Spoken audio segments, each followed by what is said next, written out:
하나님의 위대하고 장엄한 일을 말하는 하나님의 구속사회 계획을 선포하고 있는 그 120명의 말을 듣던 그 처음으로 복음의 메시지를 들었던 경건한 유대인들, 이스라엘 사람들은 충격의 도가니에 휩싸였습니다. 왜일까요?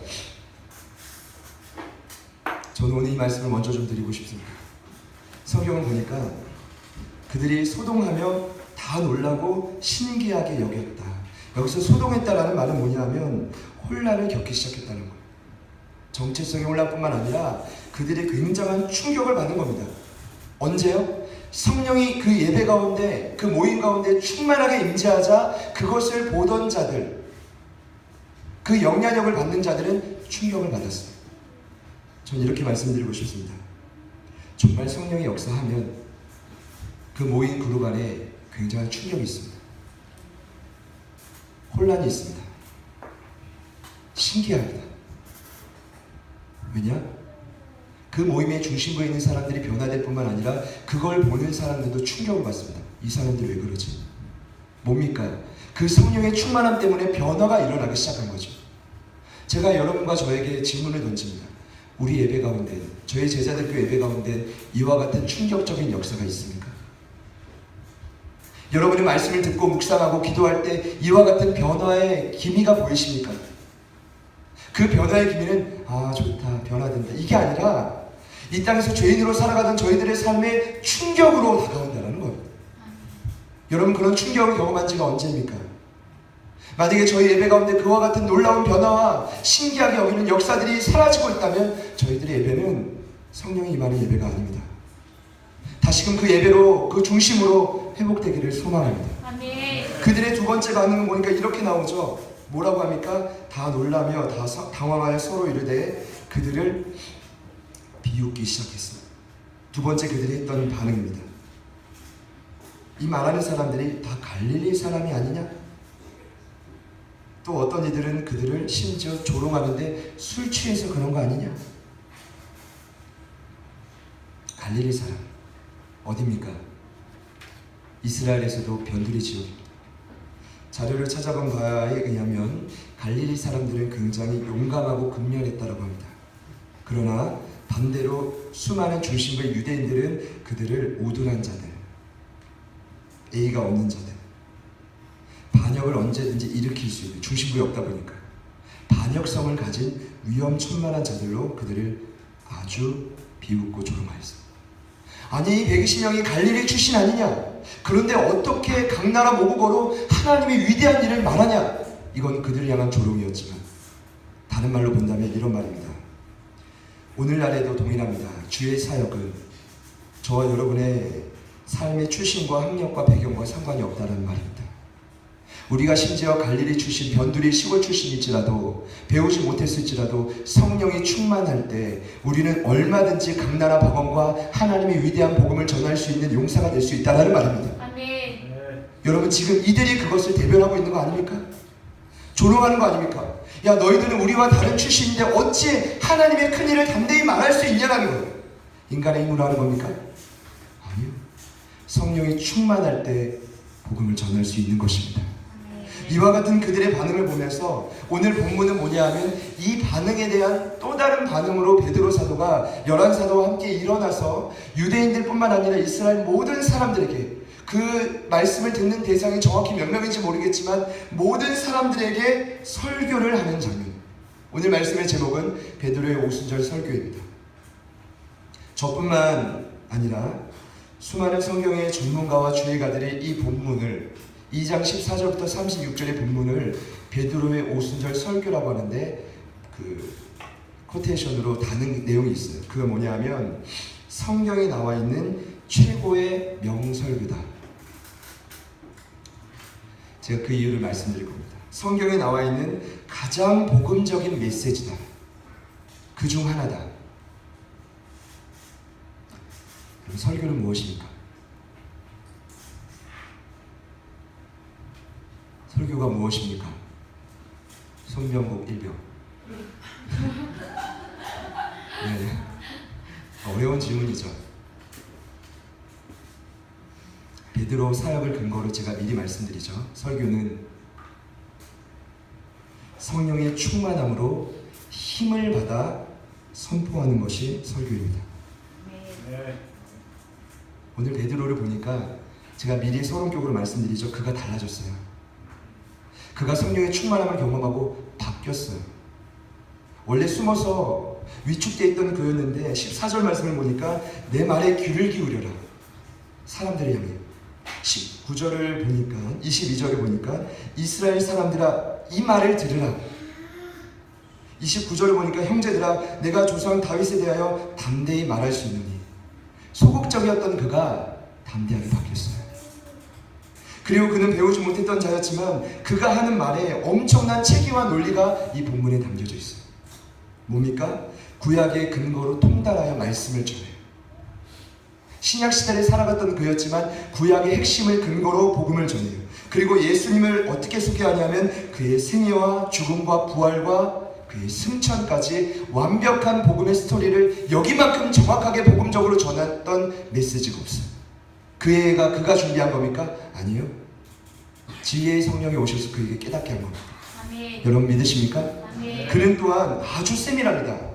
전도자에게서 굉장히 필요한 논리지만 그 사람에게 맞게끔 복음을 전해요. 유대인들이 대다수였기 때문에 그들이 이해하는 성경의 선지자들 요엘, 다윗, 그들이 존경하는 인물들을 통해 그들을 설득하기 시작합니다. 베드로의 힘입니까? 여러분 설교는 성령이 주시는 힘으로 선포하는 것입니다. 그래서 여러분 오해하지 마십시오. 설교는 제가 여러분 앞에서 강연하는 게 아닙니다. 여러분이 일반적으로 듣는 그 세미나가 아닙니다. 학교의 수업과도 다릅니다. 지식을, 제 머릿속에 있는 지식을 여러분과 나누는 분야의 과정도 아닙니다. 제가 이 시간 여러분과 토론하고자 하는 것도 아닙니다. 논의하고자 하는 것도 아닙니다. 저는 있는 그대로 말씀을 선포하는 것뿐입니다. 아멘. 죄송합니다만 여러분은 그 선포된 말씀에 그냥 믿음으로 반응하셔야 됩니다. 그걸 원치 않으신다면 함께 갈 수 없는 겁니다. 제가 왜 이렇게 강하게 말씀드리느냐? 이것이 설교입니다. 아멘. 여러분이 들으시면서 아 이거는 아니다. 이거는 수용해야지. 아니요 여러분. 그냥 다 수용하십시오. 이건 성령께서 말씀을 통해 우리에게 주시는 메시지다라고 믿고 그냥 다 받아들이십시오. 받아들이시면 여러분 안에 있는 성령님이 깨닫게 할 겁니다. 아 이건 조금 아니다. 그러면 사라지는 거예요. 이거는 김영환 목사님이 제정신으로 하신 말씀이다. 그럼 뭐 성경을 기억이 되는 거죠. 여러분 믿으십니까? 베드로가 얼만큼 확신을 가지고 담대한 마음으로 오늘 말씀을 적극적으로 전하고 있는지 저는 여러분께 이 말씀을 좀 드리는데 제 가슴 막 뜁니다. 왜요? 성경에는 최고의 명설교라고 나와 있는 본문인데 이걸 제가 어떻게 전할 수 있을까? 오늘 우리들에게 이 말씀을 들으시면서 먼저는 여러분 이런 생각할 수 있습니다. 아, 우리도 베드로처럼 되고 싶다. 준비되어져야 된다. 아니요. 그렇게 준비될 때가 있겠지만 먼저는 이 말씀에 나와 있는 복음의 원칙과 기준이 저와 여러분의 삶에 적용되기를 소망합니다. 네. 우리들의 삶에 깨달아져서 갈아지기를 소망합니다. 네. 첫 번째, 베드로 사도가 이 첫 번째 오순절 설교에서 말하고 있는 내용은 지금 많은 이들이 조롱하고 있는 조롱에 대한 반박이었습니다. 무슨 말일까요? 그들의 조롱은 무엇이었냐면 저 120명이 술에 취해 있다는 것입니다. 그 조롱에 대해서 베드로 사도가 15절에 이렇게 말합니다. 때가 제3시 몇 시라고요? 새벽 3시가 아니라 이스라엘의 시간은 그 숫자에 6을 더하면 오늘날 시간입니다. 그럼 몇 시입니까? 오전 9시. 가장 먼저 설교했던 내용이 우리의 술 안 취했다는 겁니다. 여기 어떤 의미가 담겨져 있을까요? 그 당시의 관습에 의하면 오순절날은 최소한 오전 10시까지는 금식합니다. 이번 주 다들 금식하시면서 느꼈을 겁니다. 평소에는 한 끼 안 먹는 게 괜찮은데 금식하고 안 먹으려고 하니까 이상하게 힘듭니다. 삶이 죽을 것 같아요. 지금 그들이 말하는 겁니다. 우리 술 안 취했다. 우리 지금 금식 중이다. 그런데 뭘 말합니까? 베드로 사도가 무슨 얘기를 합니까? 지금 그렇게 말합니다. 우리가 지금 방언을 말하고 하나님의 위대한 복음을 전하는 그 힘은 술 취함에서 오는 게 아니라 구약의 요엘 선지자가 말했듯이 하나님의 말씀이 성취되는 것이고 그 성취 때문에 성령의 능력이 임하여 내가 전하는 것이지 우리가 술 취한 힘으로 하는 게 아니다. 여러분 술 취해 보셨습니까? 여러분 참 보기가 좀 어려운데 술 취해 보신 분들 아마 이 자리에 뭐 많이 계실 것입니다. 어떤 느낌이 드십니까? 어때요? 제가 지금 한 분을 보고 있지 않아요. 어떠십니까? 둘째 줄에 계신, 셋째 줄에, 넷째 줄에 어떠십니까? 많은 사람들이 술 취함과 성령 충만에는 공통점이 있다고 합니다. 저는 이런 생각이 들었어요. 그들이 그냥 조롱하려고 술 취했다라고 한 게 아니라 비슷한 뭔가가 있어요. 첫 번째는 자료를 참고했으면 제가 미리 말씀드립니다. 술 취하고 성령이 취하면 기분이 확 달라진다고. 나빴던 기분도 확 좋아진다고. 두 번째는 내가 마치 다른 사람으로 변화된 듯한 느낌을 받습니다. 나는 김경환인데 또 다른 사람이 된 것 같아요. 세 번째는 아마 이 내용이 제일 많았어요. 담대해진다고 합니다. 무서움이 사라진대요. 당장 이 세상을 바꿀 수 있을 만한 힘이 느껴져요. 그런데 차이점이 있습니다. 술 취한 건 그냥 느낌일 뿐입니다. 지속되지 못해요. 그러나 성령의 충만함은 그 사람에게 실제적인 변화와 담대함을 가져옵니다. 바울도 말했습니다. 에베소서 5장에 술 취하지 말라. 이는 방탕한 것이니 오직 성령으로 충만함을 받으라. 지금 베드로 사도가 말하는 게 뭔지 아십니까? 우리가 각 나라 방언으로 하나님의 큰일을 말했던 건 술 취한 그 술 기운이 아니라 구약의 요엘서가 약속한 그 말씀을 그대로 전하면서 말하는 겁니다. 성령의 약속이 우리에게 임해서 각 사람에게 임해서 전하면서 위대한 역사가 나타난 거지 우리의 힘으로 한 게 아니다라는 것입니다. 여러분 저는 요즘에 많이 느낍니다. 이와 같은 오순절 사건의 복음 전파의 역사가 그냥 되지 않아요. 여러분 입을 열어 예수를 말하는 건 제정신으로 안 되더라. 인위적으로 됩니까?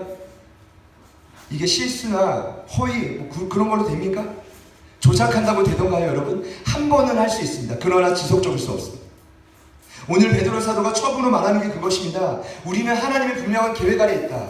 성령의 능력을 입었다. 그래서 내가 입을 열어서 방언과 그 방언을 통해 주의 복음을 전할 수 있는 거지 다른 힘으로 하는 것이 절대로 아니다. 여러분 믿으셔야 합니다. 우리의 힘으로 복음을 전하는 것이 아닙니다. 어제 저는 그래요. 이 제자들 교회가 2주간 전교인 금식을 선포하고 함께 기도하면서 많은 역사가 있을 것이라는 기대감과 확신을 주셨습니다.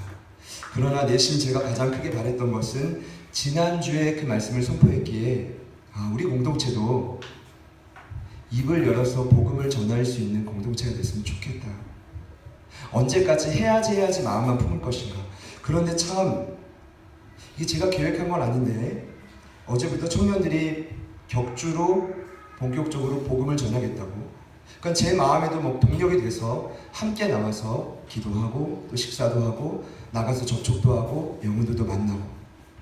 근데 여러분 이렇게 생각하시면 안 돼요. 지금 청년들이 시간이 많이 남아 돌아서 토요일날 나온다. 집이 가까워서 나온다. 물론 가끔 불편합니다. 그리고 제가 개항역 안 가면 목사님 그리고 조금이라도 봉사하셔야 되지 않습니까? 물론 말이 나옵니다. 그러나 이들은 금요일 날도 기도하는 친구들입니다. 토요일 날도 바쁜 친구들입니다. 연애도 해야 됩니다. 맞죠? 왜 오전부터 그 오후 내내까지 여기까지 와서 어제는 때가 펴집니다. 거점 지역을 중심으로 잡았습니다. 풍림 아파트 바로 앞에 있는 그 중심에 있는 놀이터로 잡아서 기도하고 흩어지고, 두 번째 거점 지역은 발산초등학교 잡아서 기도하고 흩어지고. 물론 짧은 시간이었지만 왜 그렇게 이들이 해야 됩니까? 지금 이들이 제정신이라고 생각합니까? 저는 아니라고 생각합니다. 제정신이라면 안 나와요. 너무 바쁜 친구들입니다. 성령께서 하셨던 일입니다. 아멘. 성령께서 도와주셨던 일입니다. 아멘. 제가 어제 그랬습니다. 구호도 짰습니다. 자 나가자 싸우자. 찬양도 짜고 이걸 왜 짭니까? 이제 이렇게 동력을 받으면 분명히 함께 동참하고자 하는 영혼들이 생길 것입니다. 아멘. 그리고 이 분위기가 흘러갈 것입니다. 아멘. 인위적으로 되던가요? 조작한다고 됩니까? 너 반드시 나와. 이러면 그 교회는 떠날 겁니다. 그렇게 되는 것이 복음전도가 아닙니다. 오늘 베드로 사도가 말합니다. 술 취해서 됨도 아니라 우리의 힘과 능력이 아니라 성령께서 주시는 힘과 능력으로 복음을 전할 수 있다는 것입니다. 여러분 이 사실을 그냥 고민 없이 믿음으로 받아들이시기를 소망합니다. 아멘. 이 말은 또 우리에게 두 번째로 이런 메시지를 가져옵니다. 성령에 충만하지 못했다는 것은 어떤 사인입니까? 예수를 말하지 않는다는 것입니다. 오늘 베드로 사도가 두 번째로 말하는 핵심이 이것입니다. 성령이 충만했던 베드로 오순절 설교의 핵심 내용은 바로 예수 그리스도였습니다. 요한복음에도 그분이 고별연설에 이렇게 말씀하셨습니다. 내가 아버지께로부터 너희에게 보낼 보혜사 곧 아버지께로부터 나오시는 진리의 성령이 오실 때에 그가 나를 증언하실 것이요 너희도 처음부터 나와 함께 있었으므로 증언하니라. 예수님 분명히 말씀하셨습니다. 성령이 충만하면 반드시 그 입이 열려져서 예수가 전해지지 다른 이야기가 나오지 않습니다. 심지어 여기 나온 것처럼 진리의 성령은 예수를 증언하지만 그 성령이 충만한 자의 입을 통해서도 예수가 증언이 됩니다. 여러분 믿으십니까? 성령이 충만하냐 안 하냐의 증거는 지금 내 입을 통해 예수가 말해지느냐 얼마만큼 예수가 증언되고 있느냐. 여러분 베드로의 오순절 설교의 내용은 어렵지 않습니다. 지금 누구 얘기만 하고 있는지 아십니까? 예수. 십자가에 달린 자가 저주 안에 있다고 말하는 그 예수가 너희들의 메시아가 됐다라고 지금 베드로 사도는 지속적으로 이야기하고 있습니다. 제가요 여러분들께 지금 조심스럽게 드리는 말씀을 꼭 기억해 주십시오. 성령이 충만한 교회, 성령 사역하는 교회, 그 우선순위가 예언에 있지 않습니다. 여러분이 꾸는 환상과 꿈의 해석에 있지 않습니다. 병고침에 있지 않습니다. 방언의 통변에 있지 않습니다. 여러 치유와 표적에 있지 않습니다. 재정의 복에 있지 않습니다. 하나님의 음성을 얼마나 잘 듣고 분별하느냐 물론 다 중요합니다만 그것이 우선이 아닙니다. 오늘 베드로 사도의 이 설교가 명설교인 이유는 그 핵심이 명확했습니다. 누구에게 말합니까? 예수 그리스도.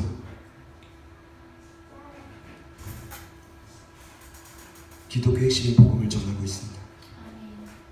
저는 이 모든 것이 다 중요하지만 가장 비교 불가하고 넘을 수 없는 소위 말하는 넘사벽이라고 합니다. 기독교의 핵심은 복음입니다. 물론 저희가 지역교회라는 한계가 있습니다. 여러분 이 말은 잘 들으십시오.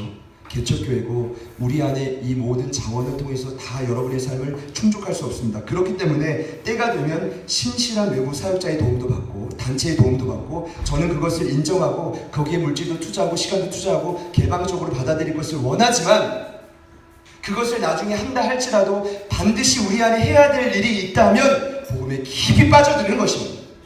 저는 여러분의 신앙을 이렇게 단정짓고 말씀드릴 수 있을 것 같습니다. 지금은 우리가 균형을 잡아가는 시간이 아닙니다. 지금 저와 여러분은 많은 것을 통달할 시간이 아닙니다. 지금 저와 여러분은 복음의 핵심의 깊이에 푹 빠져들 때지 모든 것을 이건 오라클 아니에요. 예수의 십자가 그 메시지 앞에 더 깊게 젖어들어야 됩니다.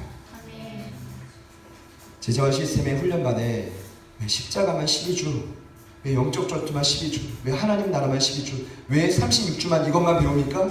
그게 제가 봤을 때는 성경에 나와있는 유일한 복음의 핵심이기 때문에 그 핵심이 우리 안에 기준이 잡혀지면 나중에 배우는 모든 것들이 흔들리지 않고 우리 안에 아름다운 열매로 맺혀져 갈 것입니다. 그러나 이 복음의 핵심이 십자가가 없다면 하나님 나라에 대한 분명한 이해와 개념이 없다면 다른 것이 여러분의 삶의 우상이 될 것입니다. 물질이 때로는 관계가 여러 가지 애형과 병고침과 치유와 표적의 역사가 아마 그 사람들의 우상이 될 것입니다. 안 봐도 뼈납니다.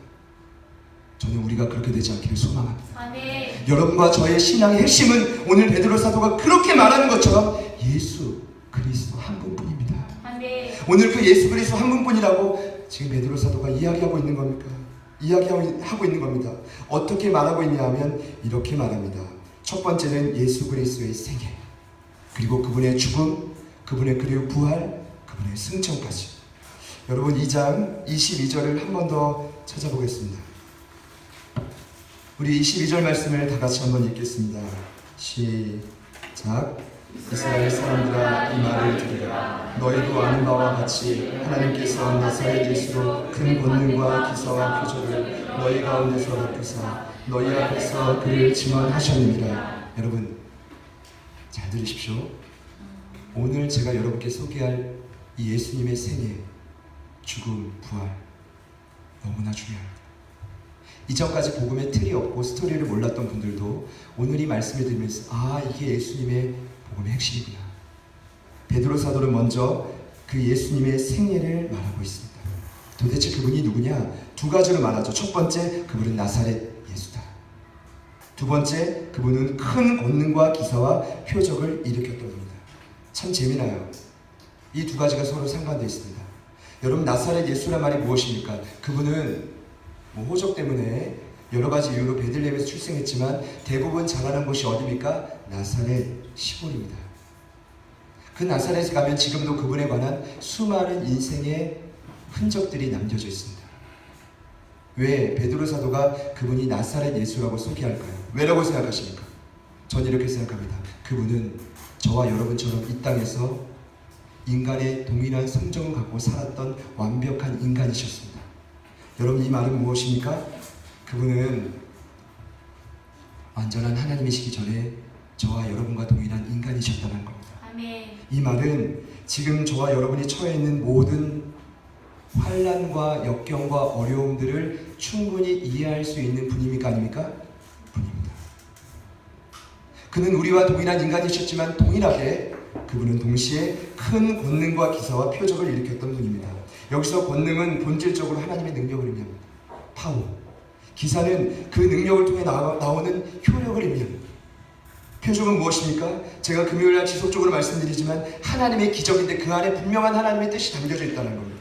한마디로 예수님은 완벽한 인간이었지만 가는 곳곳마다 인간이 할 수 없는 권능과 기사와 표적을 일으킬 수 있었던 분이라는 것입니다. 여러분 잘 들으셔야 합니다.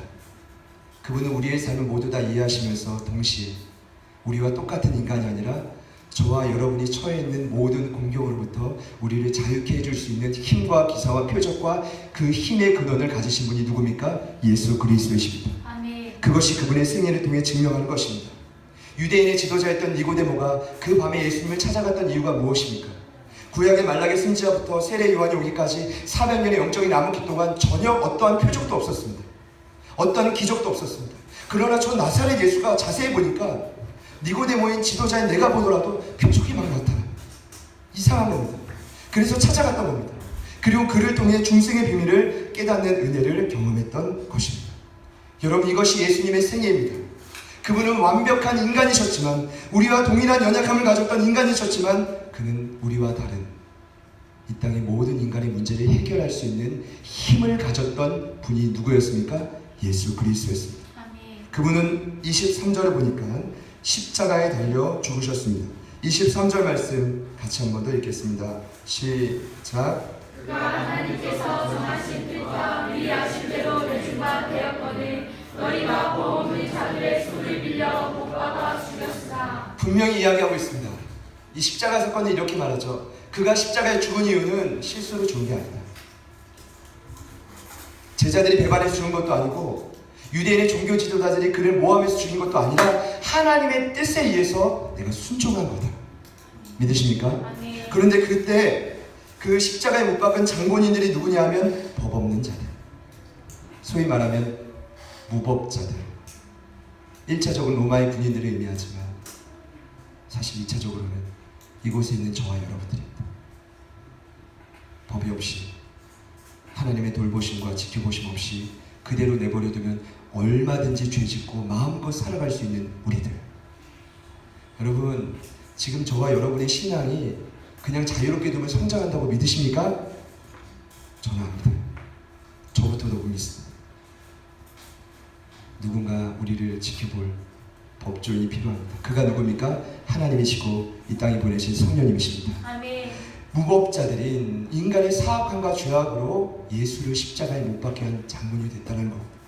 다시 한번 말씀드리죠. 예수님이 십자가에 왜 죽으셨습니까? 실수가 아니라 분명한 하나님의 계획이었고 우리의 죄로 인해 그분은 십자가에 죽으셨습니다. 그런데 그분은 죽음으로 끝이 난 것이 아니라 오늘 말씀을 보니까 하나님은 그를 부활시키셨습니다. 이렇게 말씀드리고 싶습니다. 복음의 핵심은 바로 이 부활의 신앙을 누림에 있습니다.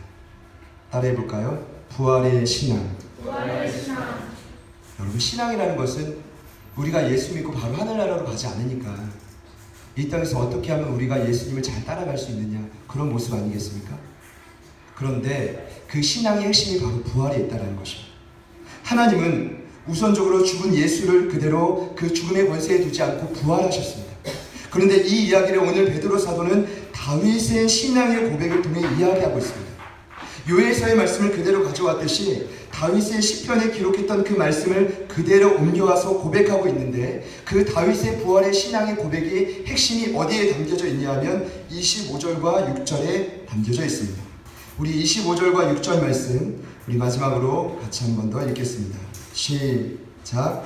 다윗이 그를 가르쳐 이르되 내가 항상 내 앞에 계신 주를 배웠으며 나로 유동하지 않게 하기 위하여 그가 내 우편에 계시도다. 그러므로 내 마음이 기뻐하였고 내 혀도 즐거워하였으며 육체도 희망에 거하리니. 아멘.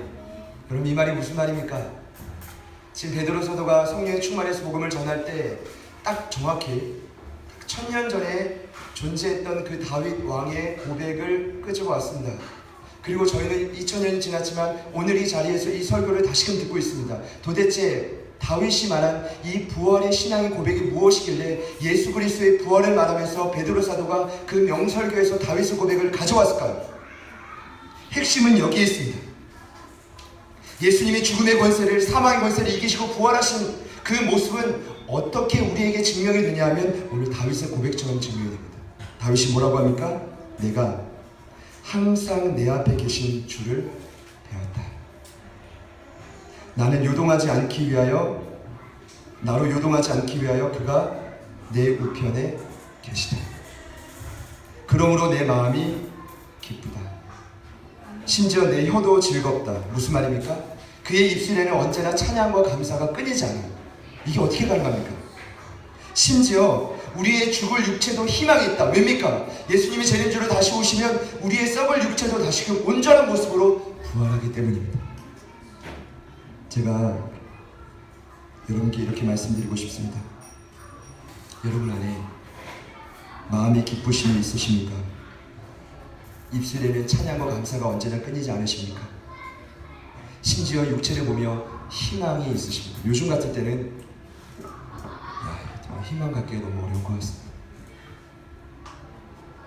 저도 한 주간 기도하면서 또 한편으로는 두려움과 여러 가지 공격들이 동시에 있었습니다. 여러분은 어떠셨습니까? 이런 것은 부활의 신앙을 누리는 것이 아닙니다. 참되게 부활의 신앙을 누리는 자의 특징이 있다면 다윗이 기도 가운데 자신의 자손을 통해 1000년 후에 오실 그 메시아 예수 그리스도가 십자가에 죽고 부활하실 것을 봤어요. 미리 보았어요. 그래서 그가 고백했습니다. 나는 그 주님이 항상 내 앞에 계시고 나로 요동하지 않기 위하여 내 우편에 계시기 때문에 나는 그 생명의 길 때문에 언제나 기쁘고 감사하더라. 우리 안에 이와 같은 부활의 신앙이 누려져야 됩니다. 아멘. 이것이 오늘 베드로 사도 오순절 설교 말씀의 핵심 내용입니다. 여러분의 삶은 어떠십니까? 여러 가지 잦은 문제로 한 주간도 쉽게 요동하고 흔들렸던 분이 계셨을 겁니다. 분명히 있으실 겁니다. 요동하지 말기를 축복합니다. 아멘. 언제나 그 자리에서 부탁입니다. 부활하신 주님이 바로 여러분 앞에 있다는 사실을 믿으십시오. 그분이 내 우편 좌우에 있다는 사실을 믿으십시오. 아멘. 그분이 왜 내 앞에 좌우편에 왜 계셔야 됩니까? 다윗의 고백은 그랬습니다. 나는 부활의 신앙이 있다. 그 메시아가 내 자손에서 올 건데 그분이 계시면 나는 결코 요동하지 않을 것이다. 이런 사람의 고백 안에 입술에 끊임없는 감사와 찬송이 있는 것입니다. 언제나 주님을 향한 기쁨이 있는 것입니다. 오늘 베드로 사도가 이것을 말하면서 결론을 이렇게 냈습니다. 같이 한번 따라합시다. 너희가 십자가에 못 박은 예수를 하나님께서 우리의 주와 그리스도가 되게 하셨다.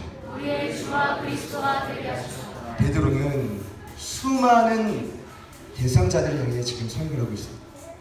제가 놀란 것은 이 부분입니다. 여러분 잘 들으십시오. 수천 명이 그 앞에 있어도 베드로의 눈과 마음 안에는 한 영혼이 마음 안에 들어왔습니다. 그래서 그렇게 마지막을 장식합니다. 대미를 어떻게 장식해요? 너희가 십자가에 못 박은 예수를. 이 말이 뭡니까? 공동체가 신앙이 좋다고 내가 신앙이 좋은 것은 절대로 아닙니다. 우리가 분명한 복음의 메시지를 죄송합니다만 듣는다고 우리가 그 말씀대로 살아가는 것이 아닙니다. 지금 베드로 사도가 아주 명확하게 말하죠. 대중을 향해 설교하지만 그의 마음속에는 한 영혼 안에 정말 그 너희들이 십자가에 못 박은 예수가 각 개인에게 주와 그리스도가 되겠다는 사실을 믿어야 된다라고 마지막으로 간곡히 부탁하고 있다는 것입니다. 개인은요, 신앙은 하나님과 나와 1대1 관계입니다. 부모가 때로는 우리의 주변의 사람들이 때로는 신앙이 많은 거장들이 대신 신앙생활을 해줄 수 있는 게 아니라 우리 각 개인이 예수를 진정으로 구주와 주로 고백할 수 있어야 된다는 것입니다. 오늘 베드로 사도가 말하는 이 수많은 복음의 핵심 내용들도 마찬가지입니다. 예수 그리스도의 생애, 그의 죽음, 그의 부활, 이것은 그냥 우리 공동체가 다 싸잡아서 함께 경험하는 게 아닙니다. 이 자리에 있는 여러분 각 개인이 각자의 삶 속에서 하나님과 1대1 관계 속에서 경험해야 될 부분인 것이죠. 저는 여러분들께 이렇게 부탁을 드리고 싶습니다. 아니요, 꼭 시작하셨으면 좋겠습니다. 무엇이냐? 예수님은 저와 여러분과 동일한 인간이시지만 놀라운 표적과 기사와 권능을 오늘 이 시간에도 저와 여러분의 삶 속에서 충분히 베풀 수 있는 분이라는 사실을 믿으십시오. 그리고 그분이 십자가에 달려 죽은 이유는 저와 여러분의 죄악 때문임을 믿으십시오. 그러나 그분이 그 죄로 인해 사망의 권세로 묶임받고 끝난 게 아니라 부활의 권세를 누리셨고 지금 우리에게도 요동하지 않도록 함께 하신다는 사실을 믿으십시오. 아멘. 이것이야말로 베드로 사도가 말하고 있는 복음의 핵심인 것입니다. 우리 각 개인에게, 물론 저는 여러 명을 대상으로 말씀을 전하지만 여러분 각 개인에게 이 예수 그리스도의 복음의 핵심 내용이 온전히 체험되기를 소망합니다.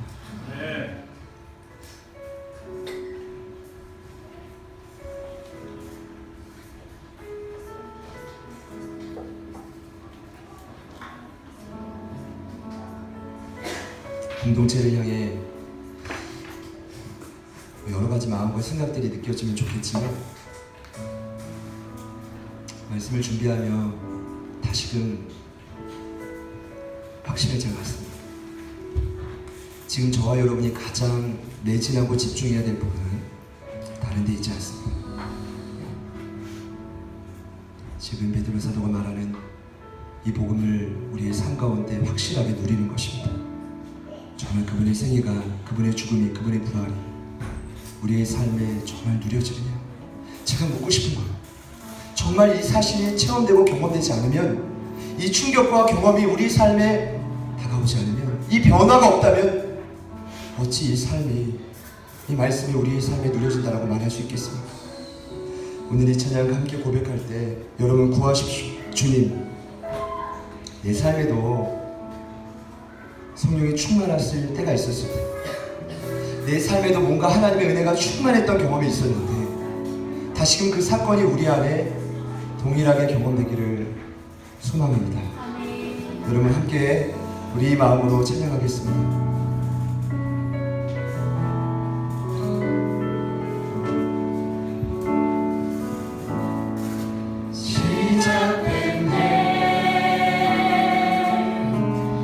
우리 주님의 능력이 나의 삶을 다스리고 새롭게 하네. 자유하네. 죄와 사망으로부터 나의 삶은 변화. 주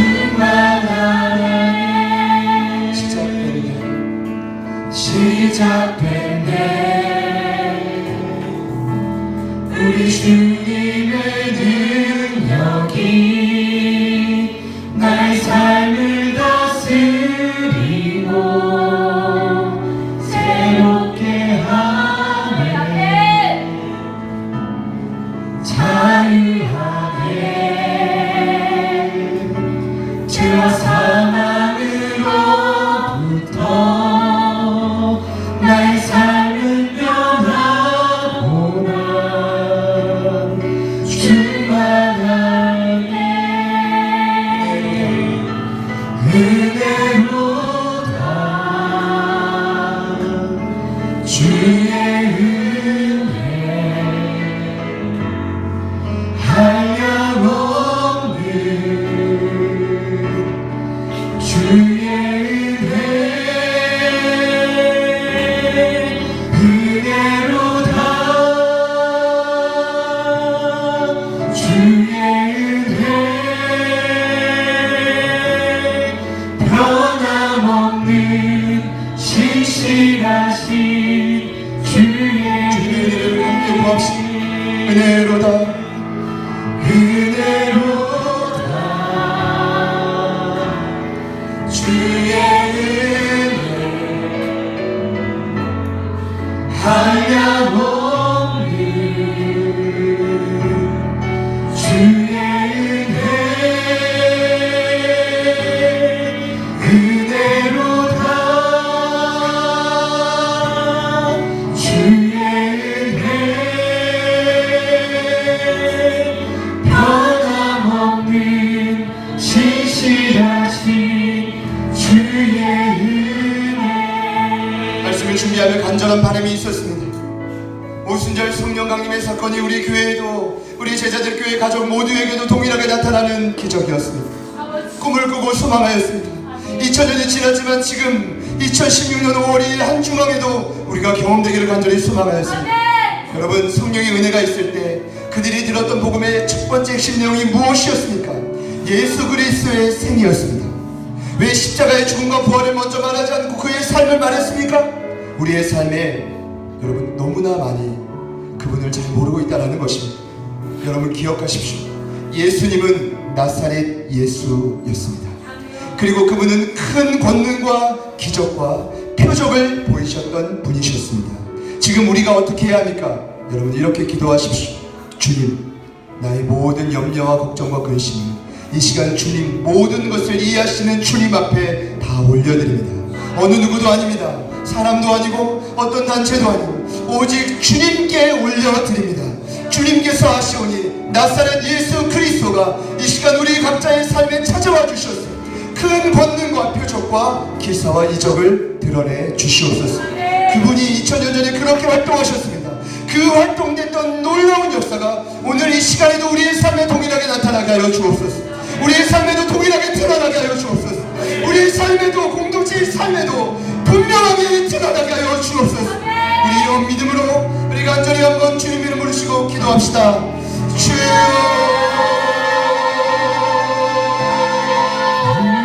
살아계신 하나님 아버지 감사합니다. 내 삶의 모든 것을 그대로 잘하시는 주님, 이해하시고 모든 것을 보존하시는 주님, 하나님 내 삶의 모든 문제와 문제를 주님께 손을 올려드립니다. 한 주간도 걱정, 한 주간도 슬픔, 한 주간도 쓰러짐, 한 주간도 흔들렸다는 내 삶의 모든 문제를 주님께 올려드립니다. 하나님 이 시간 우리가 찾아와 주시고 하나님의 말씀을 듣는 손을 우리에게 말씀하여 주시옵소서. 온전히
그분이 어떤 생애를 살았는지를 제대로 이해하지 못한 자들의 특성이 있다면 반드시 삶의 공경과 문제와 환난이 찾아올 때 부르심의 자리에서 흔들린다는 것입니다.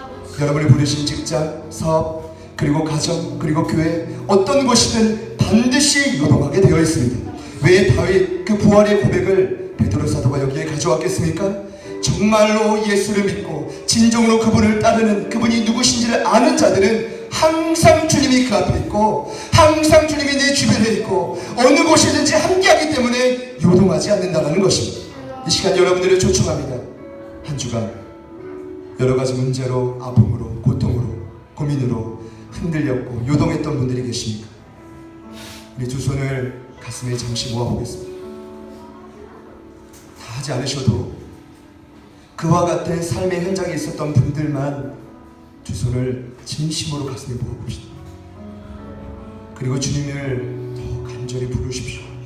주님 외에 여러분의 삶을 요동치 않고 굳건하게 해주실 분은 없습니다. 그것이 부활의 신앙이고 참된 신앙인의 모습입니다. 흔들리지 않는 것이죠. 여러분이 두 손에 모으신 분들은 그 모으신 채로, 아니신 분들도 함께 다시금 결단하는 마음으로 이 찬양 고백할 때 성령께서 새해를 행하실 것입니다. 우리가 간절히 믿음으로 고백합시다. 시작됐네, 시작됐네. 우리 주님의 능력이 나의 삶을 다스리고 새롭게 하네. 자유하네. 죄와 사망으로부터 나의 삶은 변화보며. 한 번 더 고백합시다. 주만을 이름으로 선포하겠습니다. 시작됐네.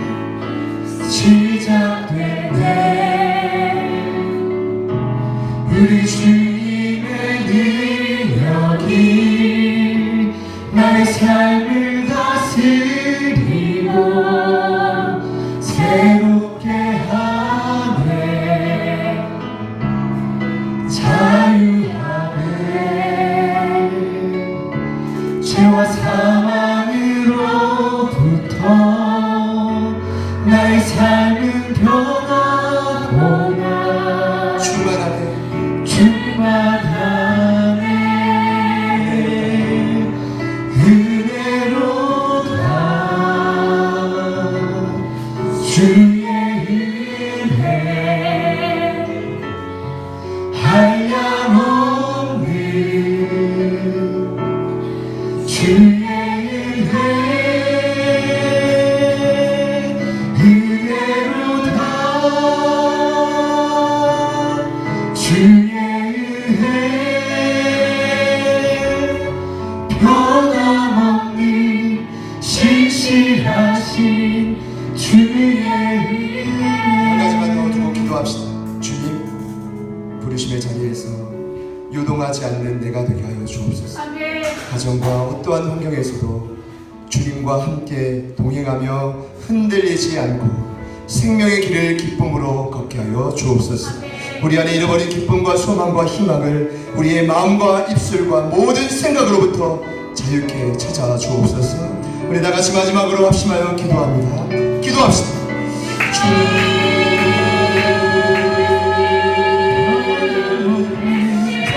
신실하신 주님의 이름으로 시간을 각자의 모든 삶 속에 눈물을 흔들었던 삶에서 하나님의 도와지 않게 하여 주옵소서. 하나님 성령의 충만함으로 주의 소리를 바라고 하나님의 모든 핵심 가운데 능력을 우리에게 세워주시는 것을 소망합니다. 요동하지 않게 하여 주옵소서. 흔들리지 않게 하여 주옵소서.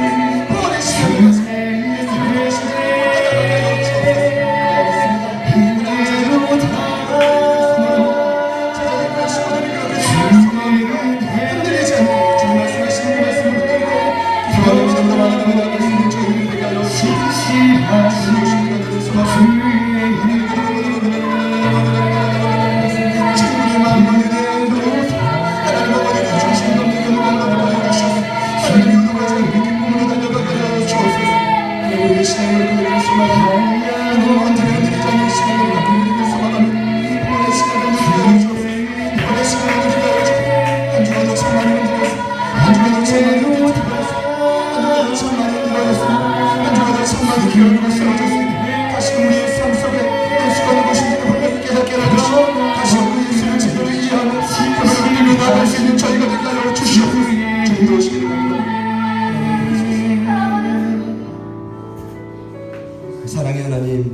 지난 한 주도 너무나 많이 넘어지고 또 쓰러졌습니다. 또 게으르고 흔들거렸습니다. 하나님, 이렇게 문제가 있을 때마다 요동하고 넘실거리는 우리의 삶을 긍휼히 여겨 주옵소서. 예수님이 정말 누구신지를 제대로 알게 하여 주옵소서. 그분은 나사렛 예수시며 가는 곳곳마다 권능과 기사와 표적을 이적을 보이셨던 하나님의 아들이셨습니다. 주님, 우리의 모든 삶을 이해하시고 모든 삶을 아시며 우리의 모든 문제를 해결할 수 있는 근원이 오직 예수님 한 분께 있음을 고백합니다. 이 시간 우리의 고백을 받아주시고 이 시간 우리의 간절한 기도를 받아주셔서 우리의 삶이 더 이상 흔들리지 않게 하여 주옵소서. 부활의 신앙을 갖게 하여 주옵소서. 다윗과 같이 수천 년 전에 메시아 오심을 미리 보고 고백했던 그 고백과 같이 항상 기쁨으로 요동하지 않고 이 길을 걸어가는 저희들 모두가 되게 하여 주옵소서. 위기의 신가지지만 하나님, 오히려 이 시간이 기회가 되면 우리 사랑하는 제자들 교회 모든 가족들에게 주님 앞에 더욱더 견고히 서가는 하나님의 때가 되게 하여 주옵소서. 주님의 일하심을 소망하며 예수님의 이름으로 간절히 기도드립니다. 아멘.